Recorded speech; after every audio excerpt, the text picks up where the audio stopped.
Devilman Origins, a demon with a human heart and Go Nagai's greatest creation, explored. In the medium of Japanese manga, there are few people whose contributions to the genre have transcended entertainment and become fundamental to the very idea of manga itself. One of these people is Go Nagai. Nagai is known for creating art that is intentionally provocative and controversial because, in his words, if people say you can't do something, then you want to do it even more. But that controversy isn't what makes him a foundational mangaka. It's the content that comes attached with it, and nowhere does this shine through more than Nagai's best-known work till date, Devilman. This is a series and a character that has inspired every dark fantasy anime or manga you can think of today. And no, we're not really exaggerating at all. From Kentaro Miura's Berserk to Hajime Isayama's Attack on Titan, and even Hideaki Anno's Neon Genesis Evangelion. If you've heard of a cool anime or manga, chances are that series was inspired by Devilman in one way or another. But exactly what makes the Devilman so iconic? Who is this guy? And why is it that his story, which canonically only lasts for about 5 volumes, has had a deeper impact on the manga industry than some works that are still going on today? We'll get into all of that and much more in this video. This is Devilman's Origins Explored. Before we go into our explanation, we have a very small request. If you like our content, please support us by subscribing to our channel. This is a small click for you, but for us, it means an awful lot. Thank you. Let's begin.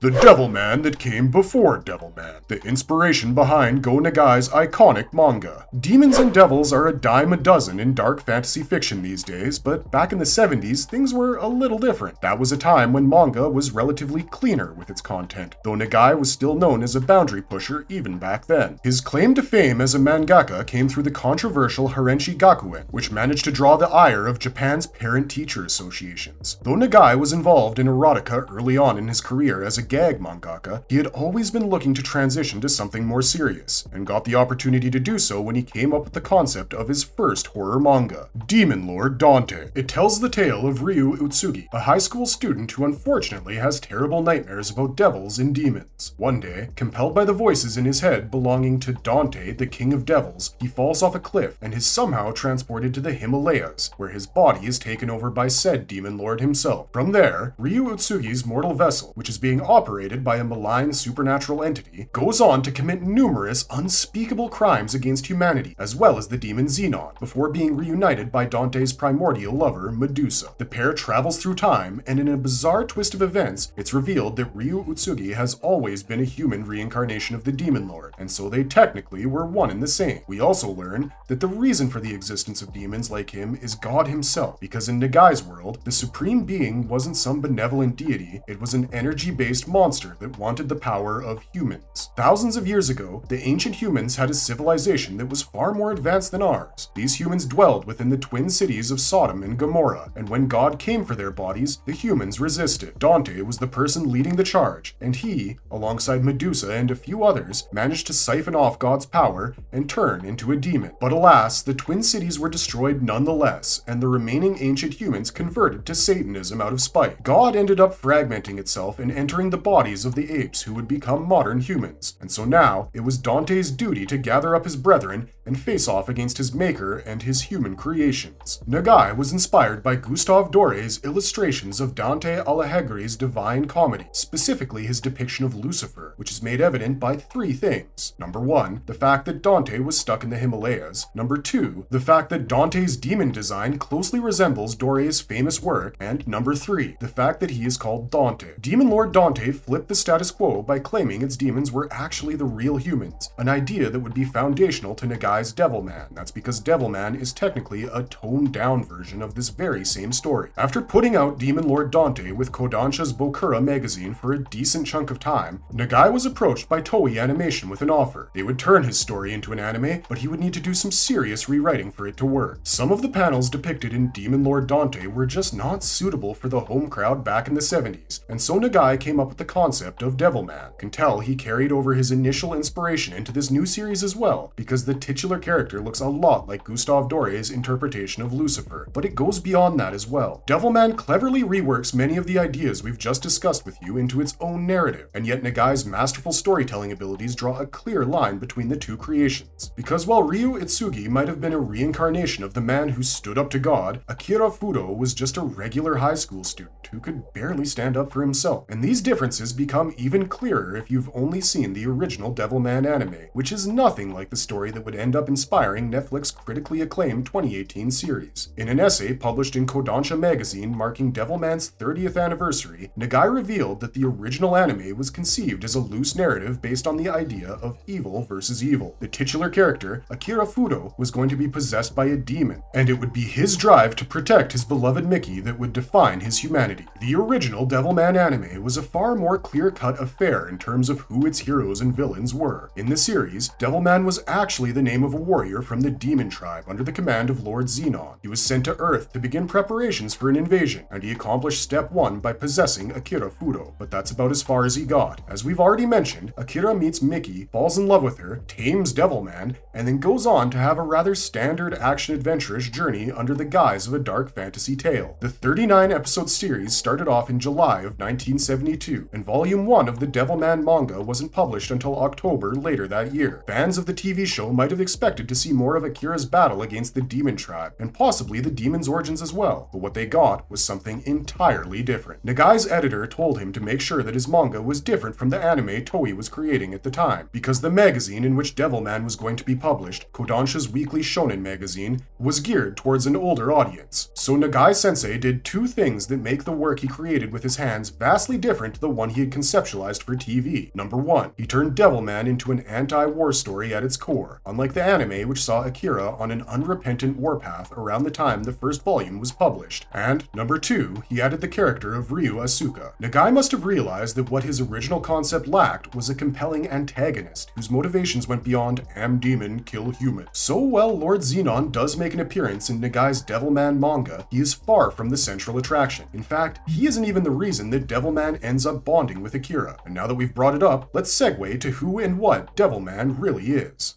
He goes from being a shy, non-confrontational goody two-shoes to a violence-craving demon hybrid. Akira Fudo's introduction in Devilman. Viewers of the Devilman anime must have been very confused when they picked up the first volume of the manga, because they were nothing alike. The Devilman manga begins in prehistoric times, where dinosaurs were alive and kicking, and the Earth was populated by inhuman monstrosities that we've come to recognize as devils. As the demons continued their life cycle of constant violence and consumption, a group of angels descended upon the Earth and engaged them in battle. Just as it looked like the good guys were about to lose, a figure that is likely Nagai's representation of God shows up to put the situation to rest. He imprisons the demons in ice, and over millions of years, life reforms on Earth, with human beings emerging as its dominant species. In the late 20th century, an expedition to the Himalayas accidentally lets the demons loose upon the world, and it's after this massive expositional dump that we catch up with our main character. If you'd have told us that this goofy, shy teenager was one day going to become a murderous fiend who subdued the leader of the 40 legions of hell, we'd have laughed you right out of the room, because Akira Fudo is anything but confrontational. On his way back home from school with his best friend / romantic interest Mickey, the pair gets harassed by a local 3-man gang led by Dosu Roku, and Akira wants anything but smoke. He tries to smooth things over by saying violence wasn't necessary, yada yada yada, but Mickey ends up calling him a crybaby, and things escalate from there. If it hadn't been for Akira's mysterious friend Ryu Asuka, who showed up out of nowhere, things might have gotten out of hand. From the get-go, we should have known things weren't what they seemed like when Mickey, whose house Akira lived at, didn't seem to know Ryu. Yet Ryu and Akira claim to go way back. Also, what teenager carries a gun around and casually forges a driver's license and knows how to hotwire a car? Not any teenager you'd want your kids to be hanging out with, that's for sure. But the reason Ryu had barged into Akira's daily affairs was an important one. Something had gone terribly wrong with his father. See, Ryu's dad, Professor Asuka, was a big-shot archaeologist who often traveled the world. Akira remembered him, of course. He'd met him the previous month and everything seemed fine. But on his last trip, he discovered something that could potentially change the way we view the world. Professor Asuka discovered a demon mask in Peru and brought it back with him to research it and determine its origins. However, he ended up getting possessed by a demon, and soon after, Ryu's dad started acting in a manner that was most unlike him. He became unstable, violent, almost like a monster. He killed their family dog, John, and was about to kill Ryu as well, but stopped short of doing so once his son woke up. Professor Asuka realized the changes changes that were occurring in his body, and so he forced Ryu to take up his mantle and continue the research into how mankind can defeat demons before setting himself ablaze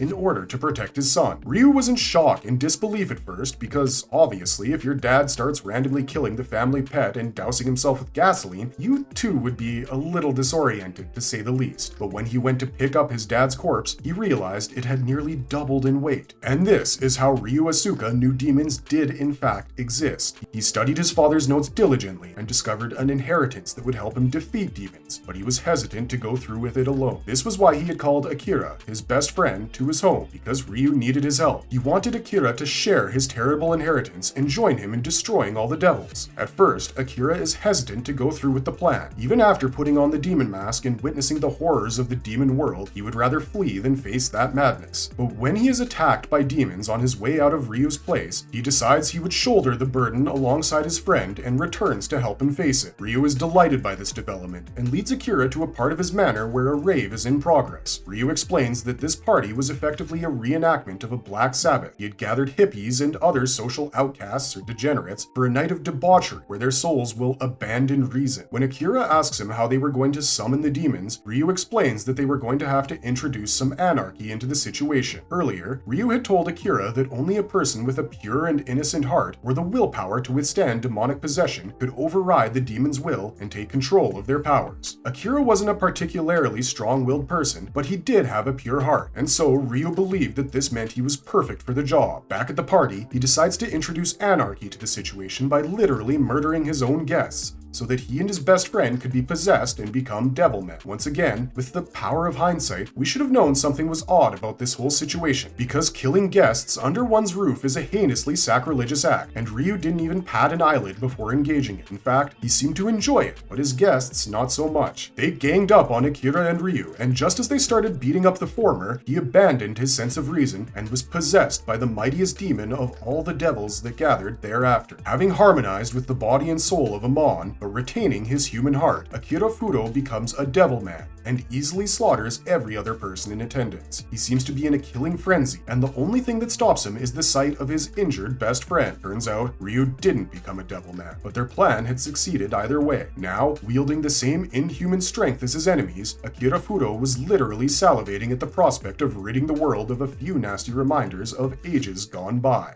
Men hate him, ladies love him, and demons can't stop getting served by him. Akira Fudo's powers as Devilman. After allowing his body to merge with the soul of a demon, Akira became a totally different person. For starters, he gained confidence that he never used to have. After becoming Devilman, Akira not only stood up to the Dosu Roku gang, but actively sought them out for a fight because he was now driven by the devil's natural fighting instinct and bloodlust. His skin became noticeably darker, and his hair became wilder, while his eyes developed black marks that signified his true nature. Where Akira used to be shy and reserved, he was now boisterous and bold, with an appetite that could rival even a Saiyans.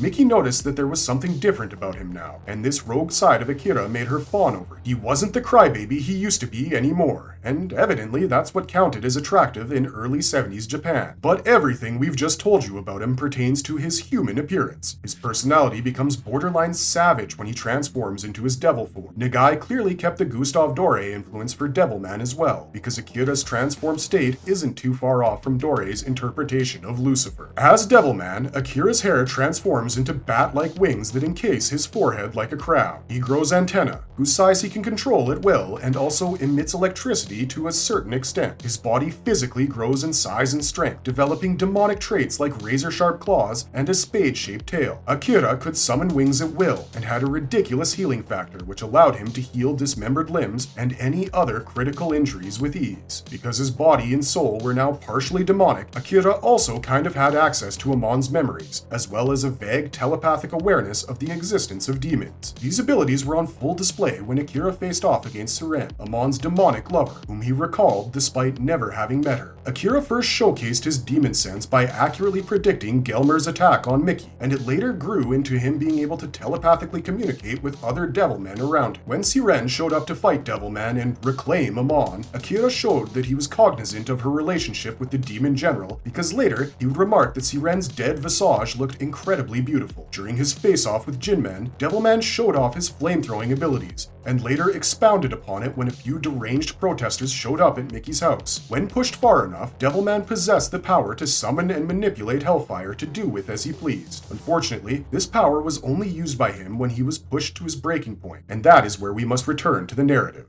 A tragedy about losing faith in humanity and love, the ending of the Devilman manga. The original Devilman was more of an anti-war story than anything else, because as soon as the existence of demons was exposed to the world, things developed into a state of crisis rather quickly and people took sides. The demon lord Xenon declared war on humanity in order to reclaim their Earth, and people were dying due to demonic possession by the hundreds, if not thousands. This was fueled by the speculation of Dr. Rainuma, who had somehow come to the conclusion that devils were actually humans who had undergone significant mental duress in their lifetimes. As a result of these illnesses, once a human reached their breaking point, they turned into a demon, which we know is entirely wrong because we know how Akira became Devilman. Nevertheless, Reinuma's discoveries spread enough panic through the world population for everyone to become immediately paranoid of their friends and family. Our protagonist must have thought his best friend was going to clear up all the confusion caused by the media when Ryu showed up with a breaking announcement. So imagine the betrayal and rage that Akira felt when Ryu betrayed him and revealed his secret to the world. Akira quickly became a target of the anti-demon core, and the very fact that he lived with the Makimura family for so many years is what ended up getting them killed. Akira lost his faith in his fellow man when he saw a mob of crazed demon hunters put the Makimura family's bodies on display and dance around their burning residence as if they were demons themselves. Seeing this abhorrent display of mob justice being inflicted upon those he grew up with, including the girl he loved, Akira Fudo declared humans to be worse than the devils and ended up incinerating everyone in the vicinity. He cradled Mickey's head in his arms and resolved to unite every Devilman on Earth in order to fight against their creator and greatest enemy, Satan, who had disguised himself all these years as Akira's best friend. As fate would have it, Xenon's plan to cause a mass extinction by forcing demons to merge with humans only ended up creating more Devilmen like Akira, and the Devilmen were the only beings with the strength and willpower to make a stand against Satan's hordes of evil. Dr. Reinuma's conclusions were based off of research he conducted by capturing and experimenting upon Devilmen like Akira, especially a girl called Mikiko, who will become more relevant later in the story. After the death of the Makimura family, Akira gathered his Devilmen and went to face off against Satan in a battle that would decide the fate of the world. Satan tried to dissuade his most human creatures from committing what was, in his eyes, suicide, but the beating heart within Akira refused the proposition. The Devilman Corps and Satan's demonic legions did battle for the next 2 decades, in which time humanity was wiped out and nearly all life on Earth was destroyed. The Devilmen proved far stronger than anyone could have realized, but in the end, they were no match for the fallen angel. Even with the powers of one of Hell's greatest demons, Akira could not stand up to the being that was quite literally its overlord, and so he died as the world around him came to an end, and Lucifer cried tears of grief. And this is the actual reason for the creation of Devilman in our opinion. In an earlier scene, Xenon confronted Satan with the reason for Devilman's creation. Xenon suggested that it was because the fallen angel had fallen in love with the human Akira Fudo that he allowed Amon to be subdued in such a fashion. Satan, of course, neither confirms nor denies this, but he does imply that it's true. If you guys are confused as to why Satan would be going so far for one person, we suggest you wait a few days because those questions will be answered in detail on this channel. But for this video, we're choosing to focus on the fact that the Devilman entity was created because the fallen angel had fallen in love. Given the fact that the entire history of devils, as shown to Akira in the first volume of Devilman, was false, that makes him the first ever Devilman in existence. And the only reason he himself was transformed was so that he could be allowed to watch the ushering in of a new world order under demonkind. In Nagai's creation, the devils were the original humans of planet Earth. Satan found them after being cast out of heaven and came to empathize with them far more than his angelic counterparts. So when God and his angels came to Earth to finish the job, the devils stood by their new charismatic leader. Though they were defeated, events were set into motion for the demon's return,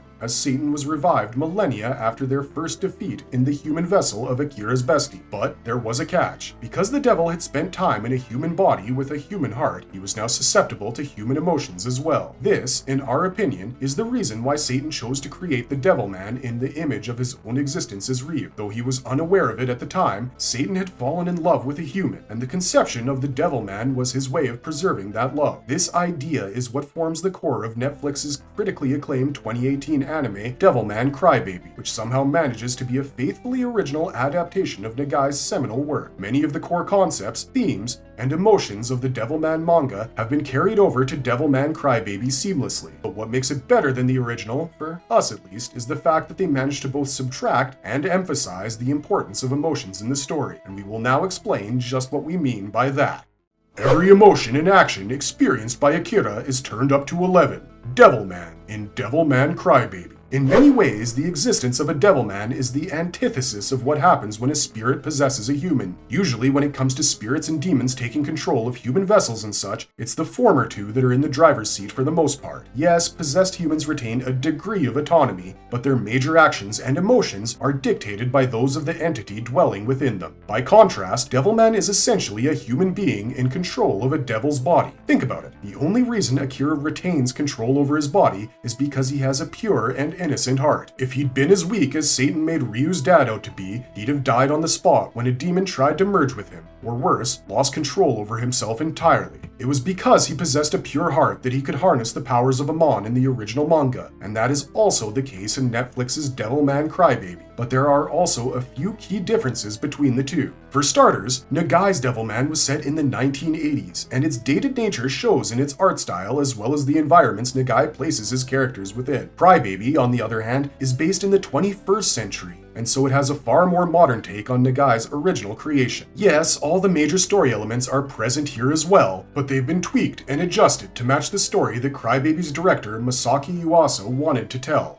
And the same goes for the Devilman himself. For starters, the creation of the Devilman is slightly different from the original manga. Instead of Ryu throwing a Sabbath party at his house, him and Akira travel to an abandoned church where they attend a techno-themed rave more befitting of a 21st century piece of dystopian fiction. In Crybaby, the Sabbath parties are a regular thing organized by Japan's elite for those who felt like social outcasts and had enough money to splurge on drugs and girls. The environment that such a party fosters is fertile feeding grounds for a devil, and that is why Ryu brings Akira to a Sabbath party. Also, unlike the original manga, Akira actually takes a drug before everything breaks down, which makes him more susceptible to Amon's influence. But there are a few other notable differences as well, the most major one being the effect being possessed by a demon has on a person's sexual desires. In the original Devilman manga, Akira's human personality remained mostly the same, except for the boisterous streak of violence he developed as a consequence of his possession. In Crybaby, this possession makes the possessed develop severe hedonistic tendencies, which, if they are not satisfied urgently, can make them take drastic measures. Akira's encounter with Siren in Crybaby actually takes place in a brothel instead of Mickey's home, where Akira arrives in a fugue-like state as he was unable to control his urges. Earlier that same day, he was gagging to pounce at Mickey after staring at her privates like a creepy voyeur thanks to his X-ray vision, and he was, for the lack of a better phrase, balls deep in Siren when she transformed to attack him. This theme was also continued with the other Devilmen that the series decided to focus on, Koda and Miko. Crybaby's overarching theme could be called anti-bigotry because it explored pretty much every taboo you could think of in modern society. Koda is a closeted gay athlete who, feeling shunned by society, attended a Sabbath party with his boyfriend. Tragedy struck,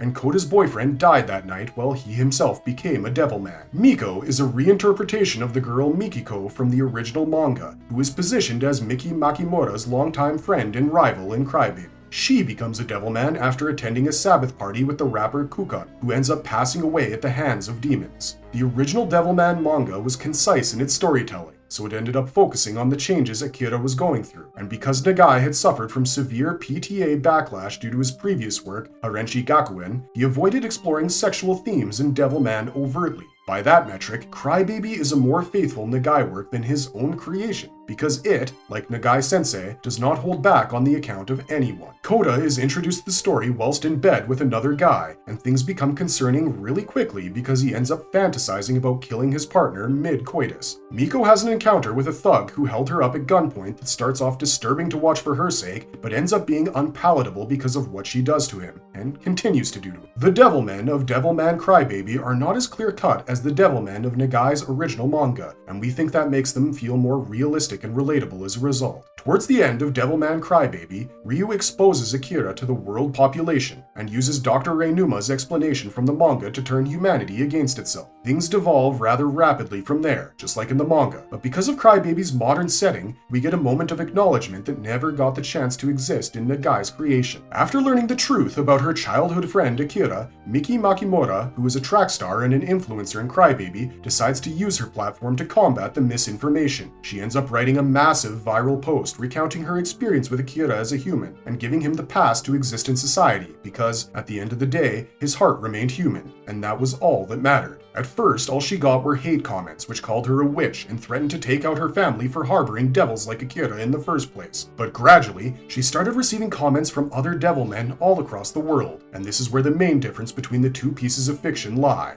In the original Devilman, war itself was condemned by Nagai at every possible turn, despite being inevitable. In Crybaby, that context was used as the framework for exposing the bigotry that is being harbored in our own society. The anti-war themes remain and are expressed through Mickey's post, but the nasty bigotry of our world rears its head in her comments section in the form of all the people who wanted to see Akira and the Devilmen gone alongside the devils. Even the context within which the Devilmen themselves fight against their own story antagonists ends up humanizing them more than the manga. If nothing else, Koda, who felt pressurized by the revelation of demons' existence to mankind, ended up joining the demons instead of fighting with his human brethren. Miko, on the other hand, died protecting the girl she had hated the entire series. Miko's real name was Miki, just like Miki Makimura, but because the latter was a better athlete and more famous, the former always felt overshadowed. Once Miko became a Devilman, all she wanted to do was prove that she was better than Makimura, that she was the real Miki. But in the end, she died defending Miki from a mob of crazed humans who wanted to kill her simply for knowing and caring about Akira. The final encounter in Devilman is a far more streamlined and impactful affair. The war between Satan's demons and the Devilman does not last for 20 years. It ends almost as soon as it begins. The Devilmen and the devils themselves are all wiped out when Satan blows Akira's body apart in the heat of battle. Afterwards, as the earth lies broken, floating in an ocean of blood, God's angels descend from the heavens to destroy this abomination as the fallen angel cries his heart out, realizing he had just killed the only person he truly loved. Devilman was a symbol of hatred for the people who claimed to feel compassion the most, and yet he was the one thing that induced love in a being that is said to be unfeeling. In this regard, the Crybaby moniker is just as much a part of the Devilman's abilities as the rest of the stuff, because if Akira Fudo had never embraced Ryu Asuka as a childhood friend and cried for him on his behalf, then the fallen angel's frozen heart would have remained ice cold. It's because Akira made Ryu feel the things his human self should be feeling that he was turned into Devilman by him, because Crybaby clearly shows Ryu directing Amon to take over Akira in the very first episode. Devilman goes from an uber-cool hybrid demon warrior into a nuanced representation of everything wrong with us as people, and that's why we think it is a piece of fiction that everyone should go out of their way to consume, because, simply put, there's just nothing quite like it. Marvelous verdict. And that's our video. When it first came out half a century ago, no one would have imagined Devilman could have impacted the manga industry on such a deep level, let alone predicted its staying power. And yet, even 50 odd years later, all the things that were addressed in its pages still ring true for our society. Devilman Crybaby was just a context-appropriate retelling of events, and it is a bitter irony that in both stories, it was a literal demon man who retained his humanity up until the very end. The Devilman character is one of the most iconic entities in manga history for a reason, and we hope we've done justice to that reason throughout this video. But we'd like to hear more from you. Let us know what you think of Devilman in the comments section below. And if you want more anime-related content, then be sure to check out our new channel, Marvelous Anime. And if you liked our content, don't forget to leave a like and subscribe to us if you haven't already. Have a good one, be safe out there, and thanks for watching.